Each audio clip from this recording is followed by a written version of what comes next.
Bienvenidas y bienvenidos a una nueva clase.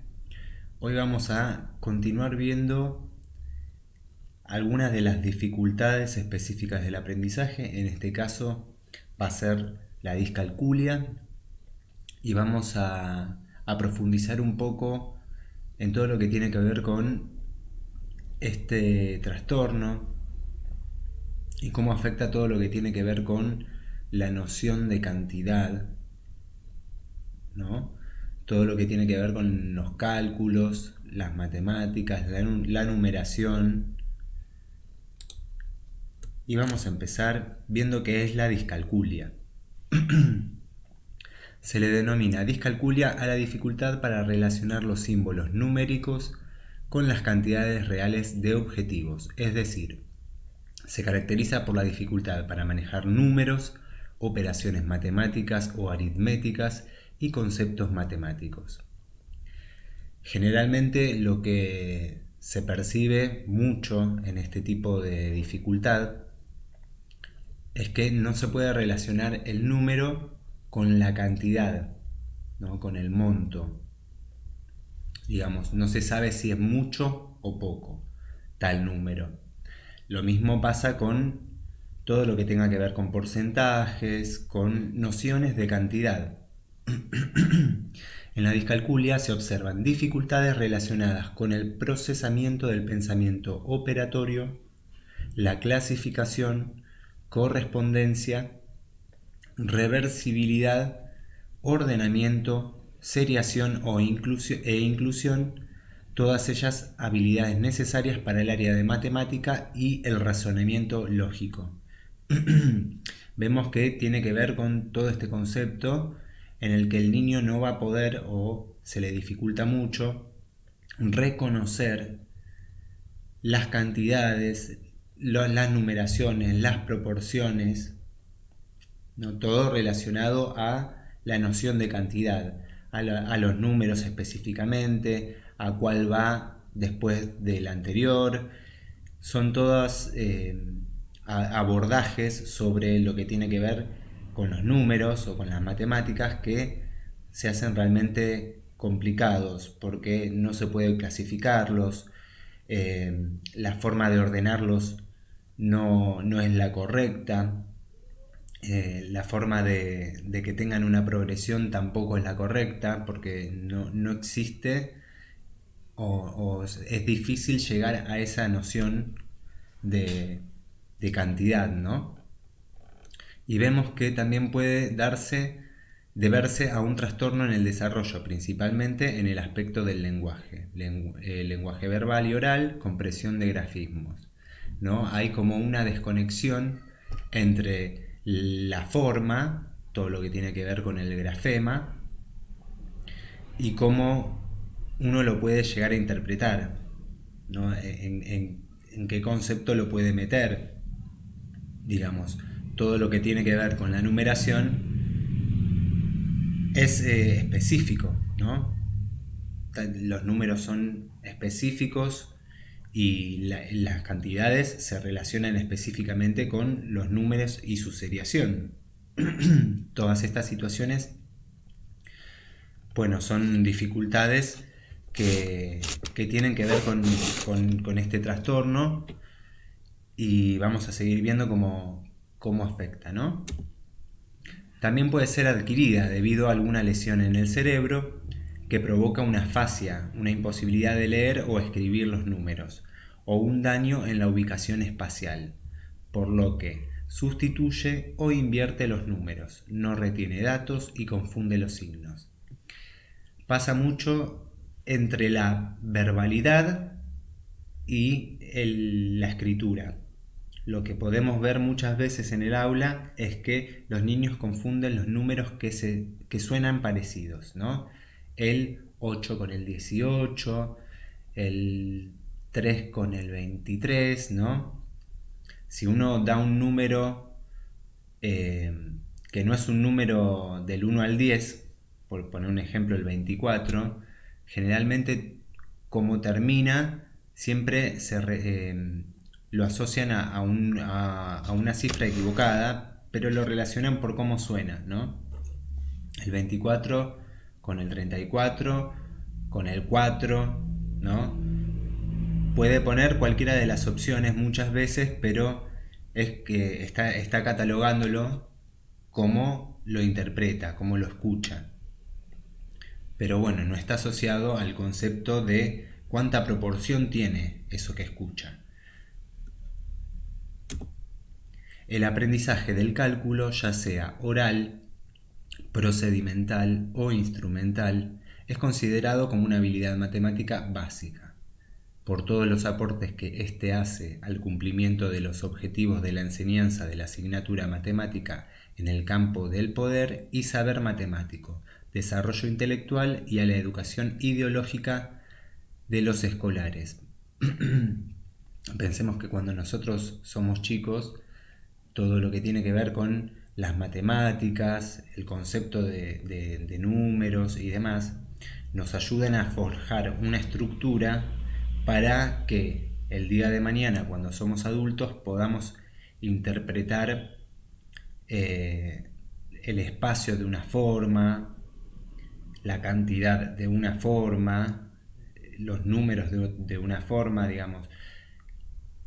El dinero, por ejemplo, lo que cobramos por un trabajo, está relacionado muchísimo con el concepto que nosotros tenemos comprendido de esa cantidad de horas de trabajo, por ejemplo, ¿no? O del sueldo que uno puede llegar a ganar. Todo lo tenemos relacionado con una cantidad relacionada al espacio y a los números, ¿no? En este caso. Hay tipos de cálculos mentales. Existe el cálculo mental, el cálculo escrito, el instrumental. Y vamos a ver que en el caso del cálculo mental lo realiza el alumno en su memoria y puede ser obtenido de forma directa, ¿no? Lo puede sumar, puede llegar a esa numeración con la ayuda de su memoria y muchas veces haciendo sumas simples, como sucede con los ejercicios básicos, como resultado de realizar cálculos cómodos o de aplicación de un determinado procedimiento algorítmico.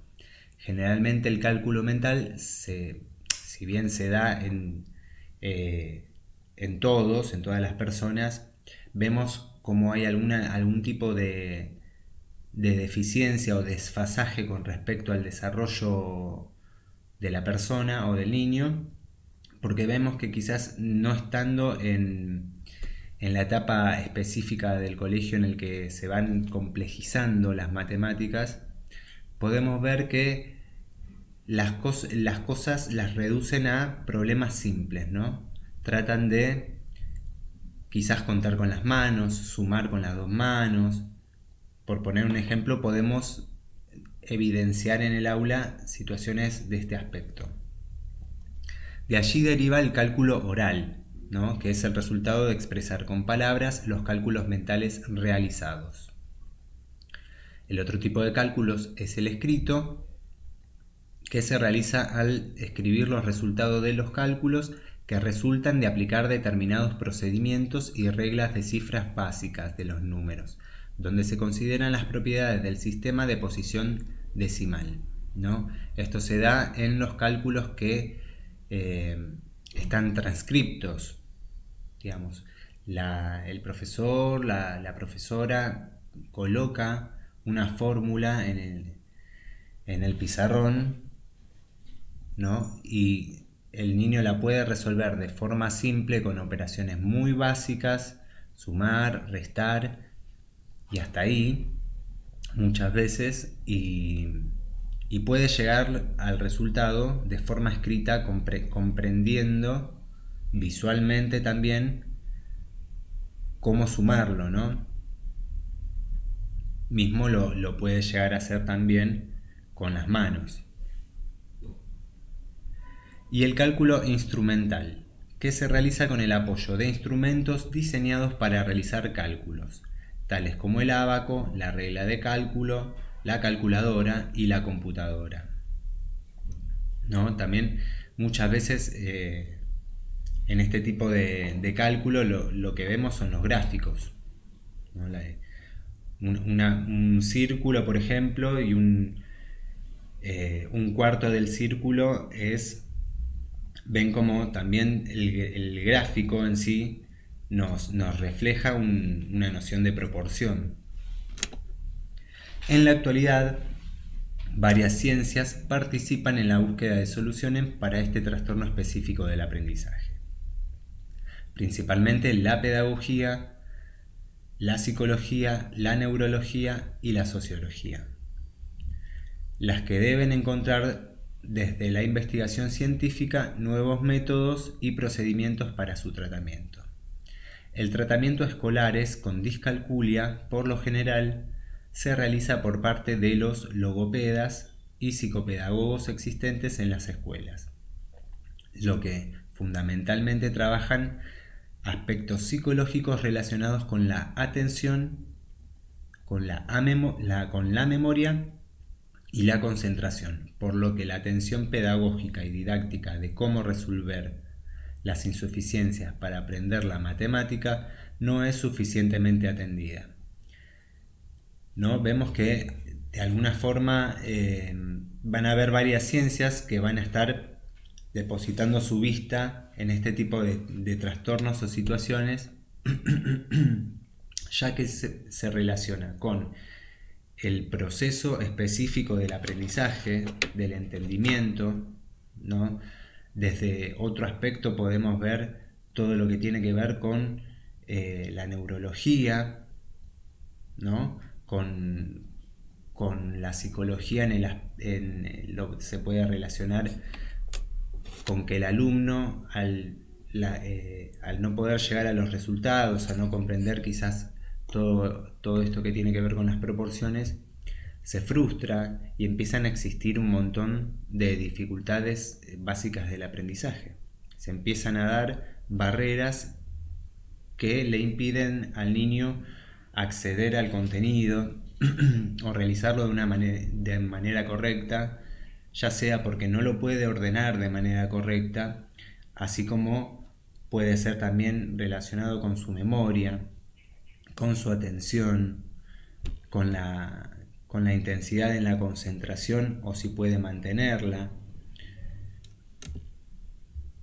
Entonces nos vamos a preguntar cómo se detecta a un niño con discalculia. Hay muchos signos que vamos a ver dentro del contexto áulico, pero muchas veces pasan camuflados a través de los años entre detalles, ¿no? Porque recordemos que nosotros aprendemos a sumar, a restar. Las operaciones básicas que aprendemos en el primario son progresivas, digamos. Empezamos a comprender desde lo más básico a operaciones más complejas y formales con el paso del tiempo. Dice, los primeros indicios de discalculia surgen a raíz de observar que a pesar de que un niño posee un aprendizaje ya avanzado, no suele realizar una escritura correcta de los números, ni realiza correctamente actividades tanto de clasificación numérica, seriación, relacionadas con el pensamiento operatorio, ordenamiento u operaciones. En dicho momento, y frente a la suposición o preocupación de que el alumno presente una discalculia, es muy recomendable realizar una exploración e indagar en las dificultades numéricas de forma individual con el niño. Para ello sería conveniente efectuar dictado de números, cálculos mediante juegos para observar la estructuración y seriación e intentar observar los siguientes aspectos. En primer lugar, la lentitud en el momento de responder a cuestiones matemáticas planteadas, ¿no? En esto podemos ver que se toma un tiempo extra para poder transcribir ya sea los números, como realizar algún tipo de operación con ellas. Pensemos que como la comprensión en este tipo de de elementos, ¿no? Que tiene que ver con todo lo numérico, lo espacial o lo porcentual, vemos que como está desdibujado ese concepto, muchas veces cometen ciertas equivocaciones tanto en la escritura como en la ejecución. Entonces, en este caso, se toma más tiempo para escribir las cosas o para transcribir las cuentas, ¿no? O las operaciones por miedo a copiarlo mal o a que les salga mal o a no comprenderlo específicamente. En la ejecución de las tareas, tomando de referencia el resto de sus compañeros, ¿no? Siempre, en este caso, cuando estamos hablando del contexto áulico, la forma que se ve es el desarrollo general del aula, cómo lo pueden abordar, si lo están pudiendo hacer, ¿no? En este caso estamos hablando de un trastorno que hace que el niño lo haga mucho más lento incluso. En el segundo caso, el uso de la contabilización. Tienen dificultades en el cálculo mental, usan los dedos para contar, utilizan marcas donde otros alumnos utilizan el cálculo mental. Como hay una operación más formal, ¿no? En las matemáticas, muchas veces ellos necesitan ir desglosando la cuenta en este caso o los números para comprender su concepto de cantidad. Digamos, se reduce la operación a lo más básico para desde ahí ir desarrollándola. Y dificultades en la estimación u obtención de respuestas. Todo lo que vas a hacer, bueno, díganme el número específico, cuál es el resultado de, van a tratar de llegar a ese número, ¿no? Pero muchas veces puede ser que no logren atinarle al número específicamente. El número 3 es problemas con las secuencias. Se desorientan al contar, se pierden en las tablas de multiplicar, problemas para recordar los procedimientos y pasos de un proceso. Ahora más adelante nosotros vamos a ver cómo afecta específicamente a las diferentes etapas escolares, ¿no? Al nivel inicial, al primario, al secundario. Vamos a ver que hay diferencias, pero todo lo que tiene que ver con las secuencias es un tema de desorientación para ellos. Más que nada cuando las matemáticas se ponen más complejas, las tablas de multiplicar, ¿no? Cuando empiezan a haber operaciones más avanzadas. En el número 4 vemos que también hay dificultades en el lenguaje matemático, visuales o auditivas en el reconocimiento de los números. Lo que nombran no es lo que interpretan. Recordemos eso, ¿no? O lo que se escribe no precisamente va a tener la misma cantidad o la misma proporción que lo que ellos interpretan.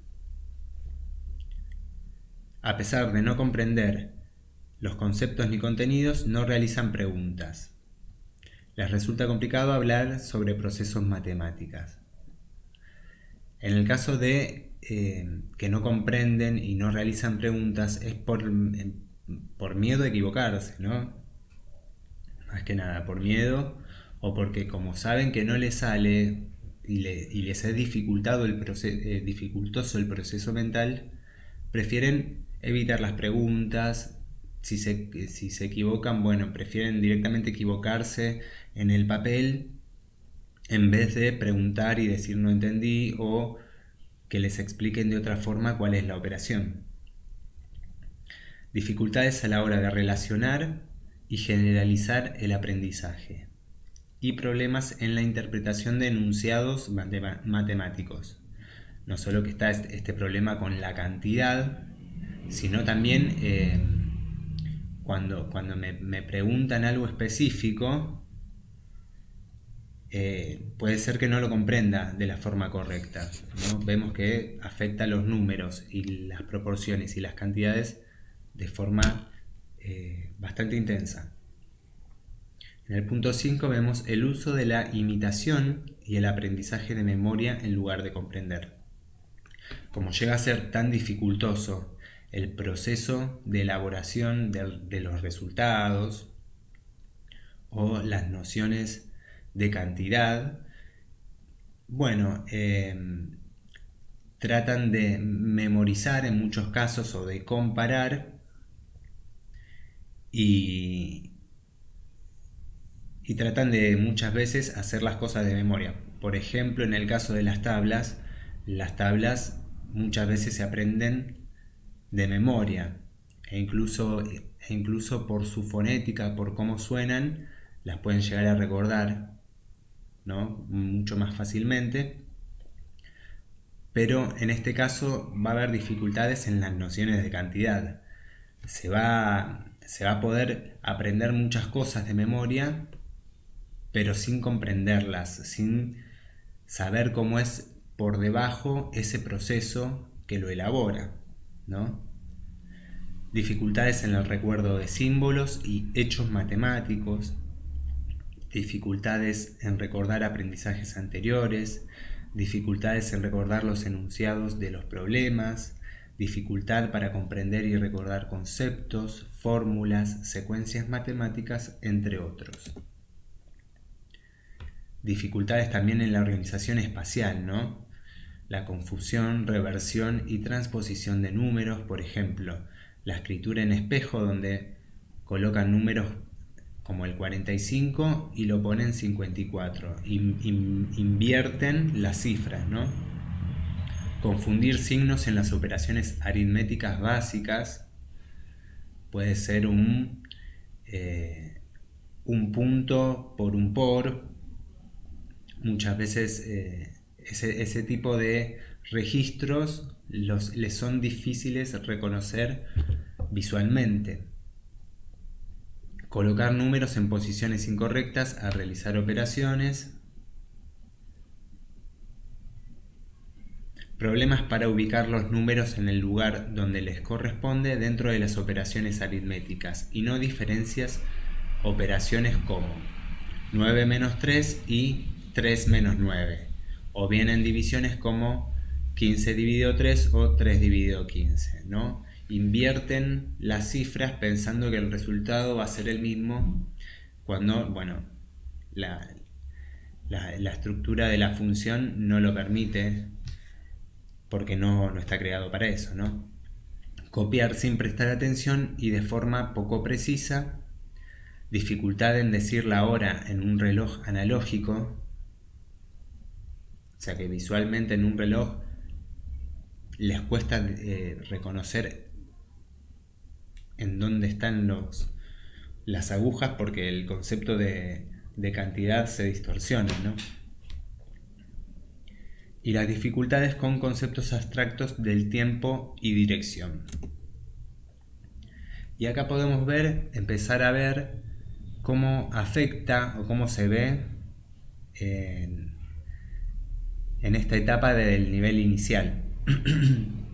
Y vemos que existen dificultades para aprender a contar, problemas asociados a la comprensión del concepto del número, incapacidad para la clasificación y medición. Resulta muy complicado asociar un número con una situación de la vida real. Por ejemplo, conectar el número 2 con la posibilidad de tener 2 caramelos, 2 libros, 2 platos, ¿no? Se concentra mucho más en el objeto que en su cantidad. Problemas para reconocer los símbolos asociados a los números, por ejemplo, incapacidad de asociar el número 4 con el concepto 4. ¿No? Todo lo que tiene que ver con las proporciones y las cantidades se complica. Escritura incorrecta de los números al copiarlos o en un dictado. Error de forma. Confundir, por ejemplo, el número 9 con el 6 o el 3 con el 8. por su estructura, ¿no? Porque se asemejan visualmente. Invertir la escritura, escriben los símbolos volteados, los símbolos o los números.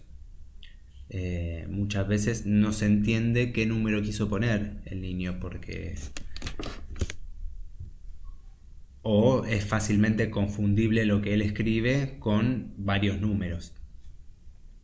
Errores de sonido, confundir números que suenan parecido, por ejemplo, el 6 con el 7, o como decía anteriormente, el 3 con el 23, ¿no? Si yo digo 33, bueno, capaz que le queda ese 3 y es lo que escribe, simplemente un 3. Síntomas a la hora de ordenar o secuenciar números. Repite algún número 2 o más veces. Cuando decimos a un niño con discalculia que cuente, por ejemplo, hasta el 5 y se detenga, muchas veces no es capaz de reconocer el límite al llegar al 5, por lo que sigue contando. Esa cuenta, ¿no?, progresiva, muchas veces también es memorística. No existe el relacionamiento con el concepto de la cantidad, sino que saben que auditivamente que el 2 va después del 1, el 5 va después del 4, pero porque se lo saben de memoria e incluso visual o auditivamente. Omisión suele presentarse como un síntoma muy frecuente y se produce al saltarse uno o dos o más números de una serie. Digamos, la selección que realiza el cerebro es diferente, entonces como asocia solamente con lo comprendido, hay muchos números que se les pasan, ¿no? Empieza a pasar este tipo de situaciones que omiten números porque los entendieron mal o no entendieron qué número era. Síntomas relativos a la secuencia. Otra característica de discalculia sucede cuando pedimos al niño que empiece a contar, por ejemplo desde el 4, pero no es capaz de empezar a contar por este número y tiene que decir la secuencia completa escribiéndola o repitiéndola en voz baja, ¿no? Si le pedimos quizás una regla específica dentro de ese contar de forma lineal, capaz que se queda fijado con ese número y puede confundirse, entonces no sabe por qué número empezar, si por el que le dijeron o por el principio hasta llegar a... Vemos que también es un tema de comprensión, de la interpretación de ese contenido, como no está ese concepto de espacial o de cantidad, es muy difícil reconocer los números simplemente de memoria muchas veces. Les cuesta reconocer también y clasificar objetos por su tamaño y su forma. Si yo le pongo al niño una pelota así y al lado una pelota así y le pregunto cuál es más grande, puede llegar a confundirse, ¿no? Lo mismo pasa con cualquier forma de cualquier tamaño. Puede llegar a tener dificultades en reconocer cuál es más grande, cuál es más chico. Después en la escuela primaria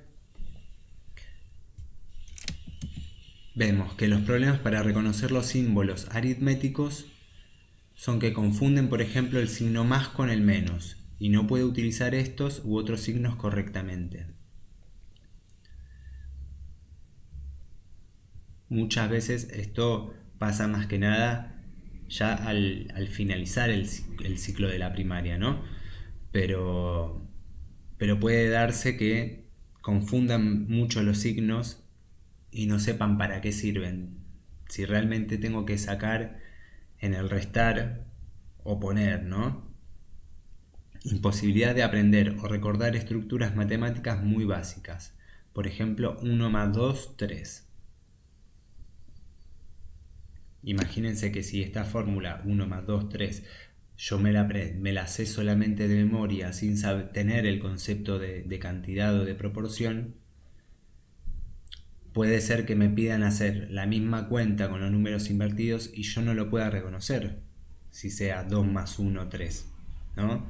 porque saben que existe una secuenciación que ellos aprendieron simplemente de manera memorística, por cómo suena, auditiva. No son capaces de reconocer las palabras como más grande que o menor a que. Claro, chico o grande, cuál es más grande. Son todas cuestiones de proporción que no las puede identificar. Es frecuente que utilicen los dedos para contar. Existen dificultades para aprender y recordar el procedimiento o reglas de operaciones sencillas. Tienden a saltarse pasos. No entienden bien el ejercicio que están realizando. Empiezan las operaciones por el orden incorrecto. Por ejemplo, a sumar y a restar por la derecha en vez de por la izquierda. Ya si vemos que este trastorno específicamente afecta todo lo que tiene que ver con la cantidad, con el contexto, la estructura de lo que tiene que ver el reconocimiento de la cantidad o de la proporción. Empiezan las operaciones, esto ya lo dije, y presentan dificultades con la alineación de las operaciones. Cuando, por ejemplo, se presenta una suma en horizontal, no saben alinearla en vertical. Otro ejemplo de este síntoma lo encontramos en las multiplicaciones cuando los niños con discalculia encuentran serios problemas alineando las columnas de números en su columna correspondiente, o al dividir cuando en el cociente anotan primero el número de la derecha y después el de la izquierda, invirtiendo el resultado. Esto se va complejizando a medida que el niño crece, ¿no? Otras características muy frecuentes es presentar dificultades en las sumas y restas con llevadas, ¿no? Esto de ahora no se aprende matemática de esa forma, con esto de me llevo, me falta, sino que se trata de hacer más con una técnica de redondeo, de aproximación, que es mucho más fácil para que la aprendan y para que la recuerden o la utilicen de forma lógica.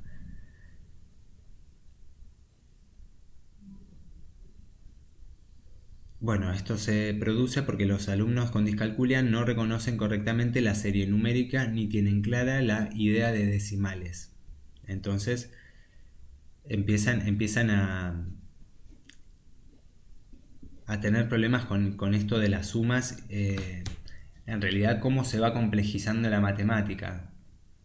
Si ya no podían comprender cuáles son los conceptos de mucho, poco, grande, chico, veamos que eso llevado a los números es todavía aún más frustrante para el niño.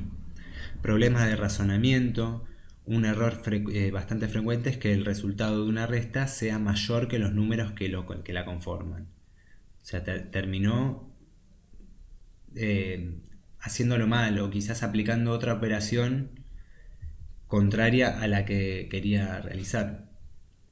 Bajos niveles de memoria mecánica, no son capaces de memorizar y recordar las tablas de multiplicar y les cuesta mucho también aprenderse, por ejemplo, un número de teléfono. Todo lo que tiene que ver con la memorización de secuencias numéricas. Dificultades a la hora de realizar cualquier cálculo mental básico, no comprenden el enunciado de los problemas, no captan de forma global el problema, no son capaces de mantener en la mente los diferentes datos que aporta el enunciado y tienen dificultades incluso a la hora de representarlo de forma visual con dibujos. Si yo le pido, por ejemplo, al alumno que el resultado de determinada cuenta me lo dibuje o me lo grafique como un círculo y el de otra cuenta con otro círculo, obviamente que las proporciones van a ser diferentes a las esperadas porque posiblemente no comprenda cuáles son esas proporciones, o las haga invertidas o las haga mal, aunque el concepto lo tengan claro. Muchas veces no pueden llegar al resultado por otro tipo de interrupciones en el aprendizaje que se tienen que dar, que se dan de forma cognitiva, ¿no?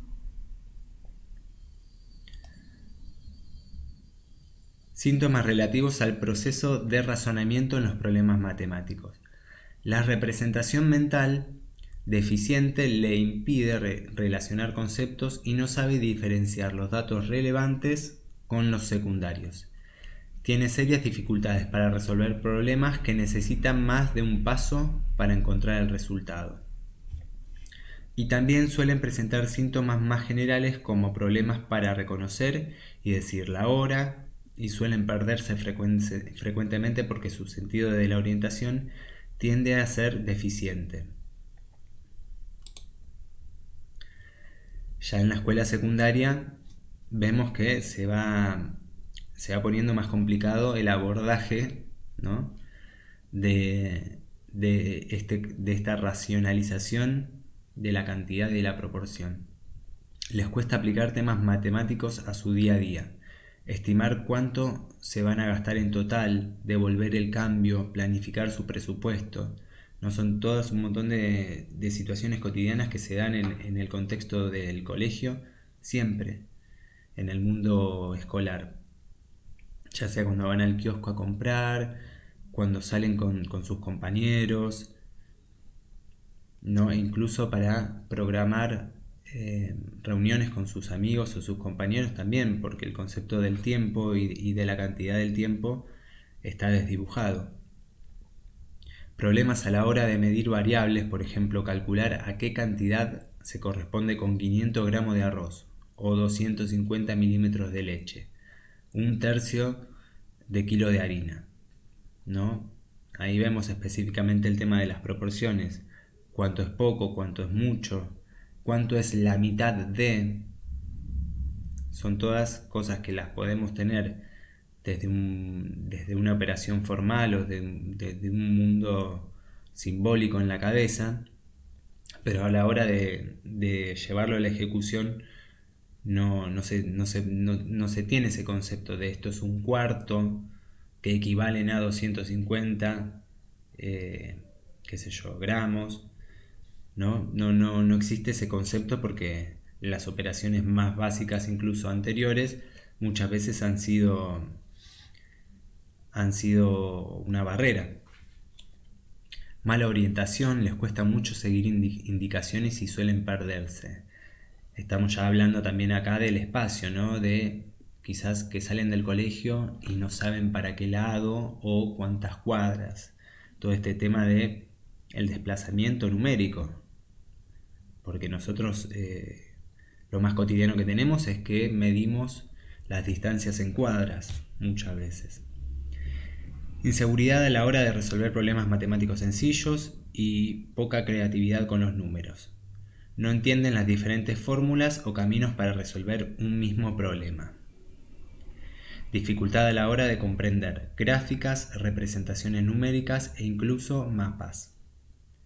No suelen ser buenos conductores porque no calculan bien velocidades y distancias. Importante. Pero también es importante destacar que no todos los niños que tienen problemas para realizar operaciones matemáticas tienen el trastorno de la discalculia. Lo sustancial es detectar la frecuencia de los síntomas y además la discalculia no siempre está relacionada con las operaciones matemáticas. Los niños también tienen dificultades con las actividades cotidianas o juegos comunes, ¿no? Los que le decía yo, que no solo tiene que ver con los números, sino con la proporción, con la cantidad, con los conceptos de volumen. Y vemos que tenemos la definición del DSM, recordemos que es el Manual de Diagnósticos Médicos Psíquicos o Psiquiátricos.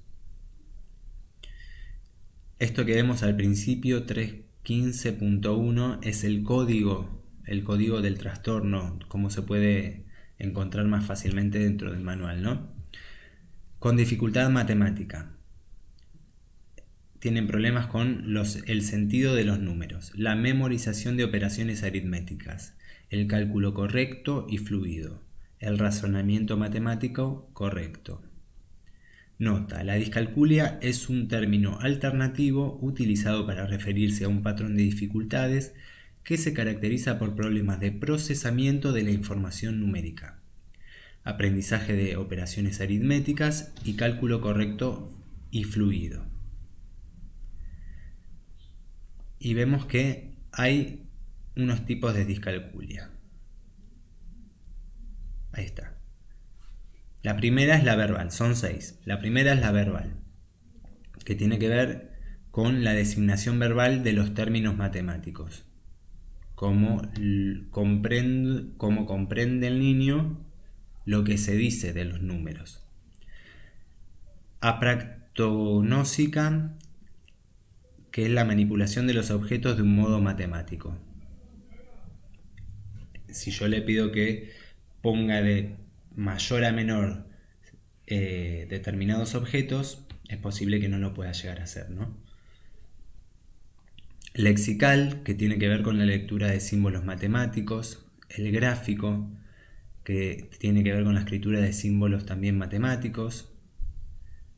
La ideonósica es el entendimiento de los conceptos matemáticos y capaces de establecer soluciones mentales a problemas matemáticos. ¿No? Todo lo que tiene que ver con la interpretación, la comprensión, la elaboración de la respuesta está afectada. Y operacional, que es la ejecución de las operaciones matemáticas. ¿Cómo afecta este trastorno al cerebro? La discalculia se presenta como una disfunción neuronal en el surco intraparietal del cerebro. A raíz de esta disfunción se desarrolla un patrón de deterioro cognitivo. La psicopatología de la discalculia y el insomnio infantil comparten algunos mecanismos neurobiológicos. La discalculia suele identificarse con déficit de habilidades como la psicopatología del trastorno de déficit de atención con hiperactividad y la regulación del ciclo vigilia-sueño comparten mecanismos neurobiológicos, ¿no? Vemos como también está afectada la atención, el sistema nervioso de alguna forma también, porque hay una disfunción que ya presenta la morfología del cerebro.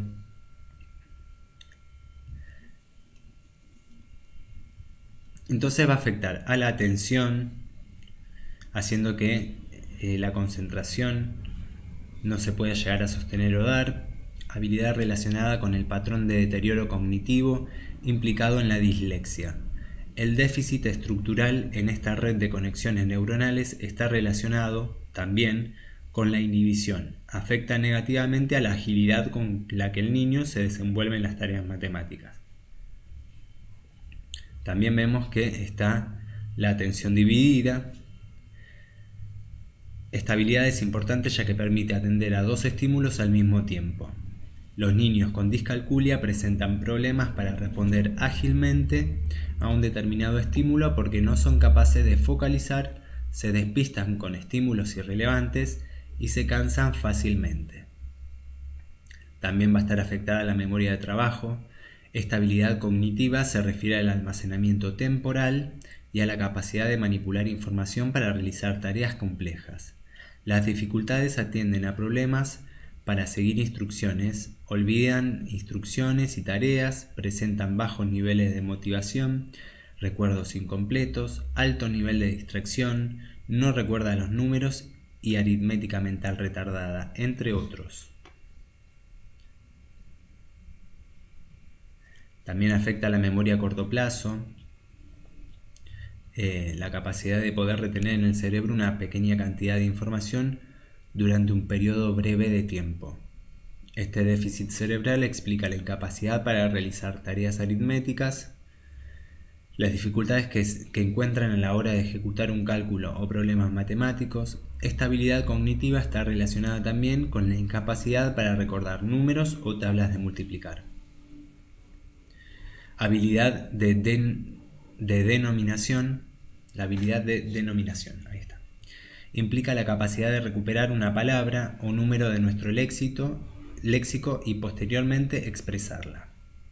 Los niños con discalculia tienen dificultades para recordar los números porque su nivel de procesamiento de la información y habilidad de denominación es deficiente. También tenemos la planificación, que son los bajos niveles en la habilidad cognitiva, que implican dificultades a la hora de comprender el planteamiento y dar sentido numérico al ejercicio. Esta incapacidad de anticipación impide ejecutar la tarea de forma correcta. Son todas esferas donde va a afectar el trastorno y se va a ver de forma más evidente, ¿no? Y velocidad de procesamiento.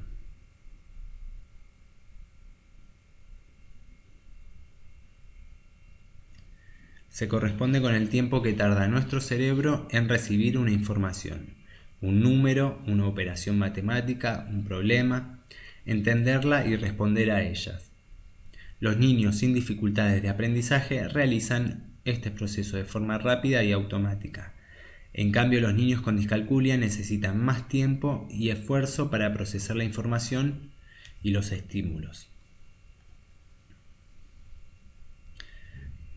¿Cuáles son entonces las causas de la discalculia? ¿Tiene que ver específicamente con esta formación del cerebro diferente?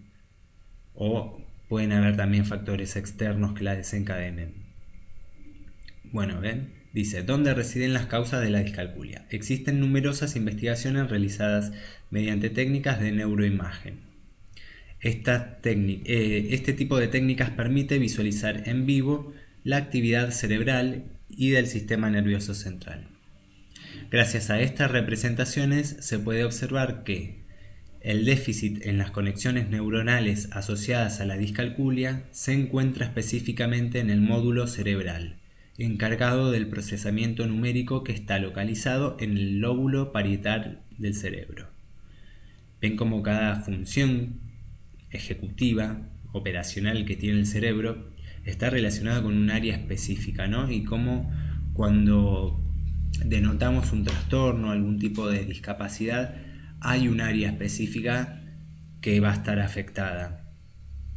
Además, otras áreas como la corteza prefrontal, la cingulada, la parte posterior del lóbulo temporal y numerosas regiones subcorticales también forman parte del correcto funcionamiento de las capacidades matemáticas o aritméticas. Hay varias zonas, ¿no? que tienen que ver con todo lo que se relaciona a los cálculos o números. El trastorno de discalculia se debe a un trastorno congénito, es decir, de componente genético. Lo normal es que alguno de los padres de niños con discalculia presentara también dificultades en el aprendizaje de la aritmética. También vemos que alguna de las causas de discalculia se corresponde con un déficit cognitivo en la representación numérica. Esto es, una disfunción neuronal que impide la correcta representación mental de los números, dificulta la decodificación numérica y afecta la comprensión del significado de las tareas o cálculos matemáticos. Recordemos que toda esta función cerebral que tiene que ver con la categorización de cosas va a estar afectada porque el concepto de volumen, ¿no? De proporción está afectado, y eso también tiene que ver con una disfunción neuronal. Déficit cognitivo que impide el acceso a la información almacenada en el cerebro. Los niños con discalculia presentan una disfunción en una determinada red de conexiones neuronales que les impide acceder a la información numérica con facilidad. Sus redes de conexiones neuronales siguen rutas alternativas y diferentes a las que presenta un cerebro normal. El desarrollo de esas redes es diferente porque ya desde el principio se fue conformando de forma diferente, ¿no? Vemos que las vías que nuestro cerebro tiene para conectarse y dar un tipo de proceso o respuesta, en este caso son otro tipo de vías, son caminos secundarios, como dice acá, ¿no? Existen también otras posibles causas relacionadas con el trastorno de la dislexia, son las alteraciones cerebrales o neurobiológicas, fallos de maduración neurológica, alteraciones psicomotrices, incluso problemas de memoria y las relacionadas con el medio ambiente, como la exposición de la madre al alcohol y drogas en el útero o nacimiento prematuro. Si bien no solo pueden ser alguna de estas situaciones o factores que ayuden a favorecer que el desarrollo esté alterado, ¿no? Muchas veces pueden ser otras fuentes. Puede ser algo más congénito. Pero bueno, vemos cómo tiene que ver con la alteración cerebral y el fallo en la maduración de ese cerebro y cómo se va conformando. Una vez realizado el diagnóstico, es importante motivar a los niños y mostrarles que tienen aptitudes para otras materias y que la práctica les llevará al éxito con paciencia y esfuerzo. Recordemos, como dijimos en la clase pasada, que uno no puede aplicar tensión sobre la cabeza del niño o del estudiante, sino más bien va a ir comprendiendo cómo es el desarrollo natural y qué recursos posee en el momento para desde ahí poder abordar diferentes problemáticas, ¿no? Con paciencia, con una progresión, para que él no se sienta ni tenso ni frustrado por no poder realizarlo, sino que de a poco vaya buscando nuevas vías, nuevos métodos para poder aproximarse a los resultados. Por eso es importante que trabajemos con ellos en casa. Cuando los niños tienen edad escolar, se deben ayudar a visualizar las tareas de matemática y darles el tiempo necesario para que acaben entendiendo el ejercicio. El tratamiento. El más efectivo, al igual que para la dislexia, es el diagnóstico precoz, ¿no? Mientras antes podamos identificar que existe este tipo de trastorno, más rápido se puede abordar para que siga un normal desarrollo neurológico con el tiempo. Cuanto antes detectamos el problema y ofrezcamos a los niños las herramientas necesarias que les ayuden a adaptarse al proceso de aprendizaje, más probabilidades de evitar un retraso educativo y problemas de autoestima o trastornos más serios. Ven cómo en realidad la falta de detección va a hacer que el caso o el trastorno sea más complejo después, más adelante, abordarlo, porque siempre se empieza a resolver desde lo más básico, desde lo más simple, y es en ese momento donde no hay que presionar ni apurar, sino que todo lo contrario, darle el espacio y las herramientas para que puedan comprender eso por las vías que sean necesarias que ellos desarrollen. Bueno, y acá vamos a ver algunos juegos para niños con discalculia. Algunos se pueden llegar a ver dentro del aula, otros se pueden utilizar en la casa o en terapias alternativas que tengan que ver con el aprendizaje de habilidades o el abordaje de este tipo de trastornos, ¿no? Actividades como cocinar juntos, revisar con el pequeño la receta que van a preparar y pedirle que se encargue de preparar los ingredientes necesarios para cocinarla. Por ejemplo, necesitamos 1,5 kilos de lentejas, 3 zanahorias, 2 cebollas, 6 rodajas de chorizo. Tenemos que trocear las verduras en 5 trozos, etc. Vamos a pedirle que de forma lúdica jueguen, por eso también la logoterapia se utiliza dentro de estas terapias para abordar este trastorno. Mediante el juego, ¿no? Podamos darle instrucciones para que él vaya comprendiendo las nociones de cantidad con cosas que le puedan llegar a interesar visualmente o aprender. Actividades que no sean más de ocio, no académicas, ¿no? Jugar con el reloj, pedirle al niño que se encargue de avisar a una determinada hora, celebrar juntos lo bien que lo han hecho y lo responsable y mayor que es. ¿no? Incentivarlo, mientras también al mismo tiempo él puede ir resolviendo el problema. Ir al supermercado, este juego del supermercado incluso se utilizan dentro del cole en el nivel inicial o en la primaria, donde justamente un compañerito va, junta algunos productos como para pasar por la caja y uno le tiene que cobrar, saber cuántos productos pasó, ¿no? Que te ayude, ir al supermercado que te ayude a hacer las compras. Podés jugar a que sea responsable de identificar el número de cosas que tiene que comprar, identificar los productos, las cantidades y que introduzca lo mismo en el carrito. Consultar con él dudas sobre los precios.